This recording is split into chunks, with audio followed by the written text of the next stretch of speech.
you have armed citizenry and they try to do evil, they get shot quickly. They get punished fast. My name is Hyungjin Sean Moon, known as also Pastor Sean, or known as also Second King. My father is the Reverend Sun Myung Moon, who believes is the Lord of the Second Advent, and he has created a kingship line, of which I am his appointed heir and successor. The Bible is very clear in showing that Christ requires us to be judges over the nation, judges of the wicked, to rule with a rod of iron. I convey the message from the Second King about the Lord of Iron, but their reaction is, you're so wicked and you're in a cult. Are you trying to appeal to all the pro-gun people of America? I'm not telling you how to do your job, but it seems like a massive opportunity for your church. To be a king, you're going to have territory, and you better have a means to keep that territory. Pastor Sean, and God working through him, he's taking the providence of God forward. In the scripture, it says, thy kingdom come on earth as it is in heaven. Now, that on earth is literal, okay? He is no longer talking about, let's just wait till we die and the kingdom comes. He's like, oh, we're going to build this here and now. Let us pray! Psalm 2 and also Revelation 2 says that the believers will rule with a rod of iron.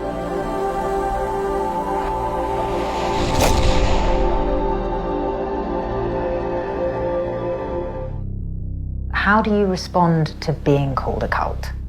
I think we get that more from the left, but I think many on the right would see the left as behaving as a cult. You know, educators on the left, or many people who are put through the sort of government schooling, have a lot of cognitive dissonance when they have to interpret new data that opposes their set of values. Many people have analyzed that as a sort of a new religion that is being pushed on young people. It's devoid of God, but sort of the state has become the new God. When people call us a cult or things like that, that's what they call early Christianity. They called almost all forms of religion that. I would say, please be careful of statism. That's also a cult, The voice of gun reform is so loud at the moment. You've got protests all around the country, and you've literally got young people standing up and begging the government, please do something. Every day that goes by, you're just endorsing more innocent deaths.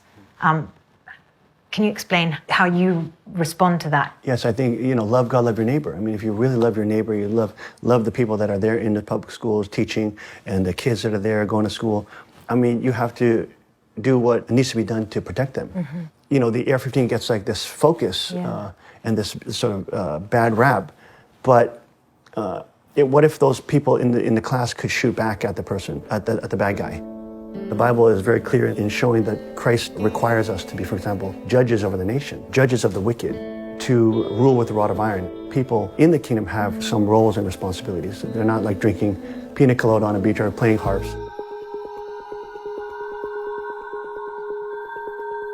Are you trying to appeal to all the pro-gun people of America? I'm not telling you how to do your job, but it seems like a massive opportunity for your church. It's a Christian country already. You're speaking their language in a time when the Second Amendment is highly politicized more than ever. I think we're definitely making networks. We've connected with a lot of folks, a lot of the stars in the gun community we've connected with. People have been showing an interest in joining up since you've sort of become more visible and with this new look, I want to say. Yeah, I think there's definitely a lot more interest. People, even in a local area, they've been very supportive. Our local area, we have a lot of gun owners, a lot of veterans. I think the highest concentration of veterans and gun owners. Was that part of the reason why you moved to Pennsylvania? No, it wasn't all. It just happened that we settled here, and it just happened that the veterans and high gun ownership. We did not plan this at all. I think the very hard left that pushes, gun control and confiscation of AR-15s, I think they know the power of that rifle in the hands of 100 million people. It's quite a force to deal with. For the kingship of God, for the kingdom of God.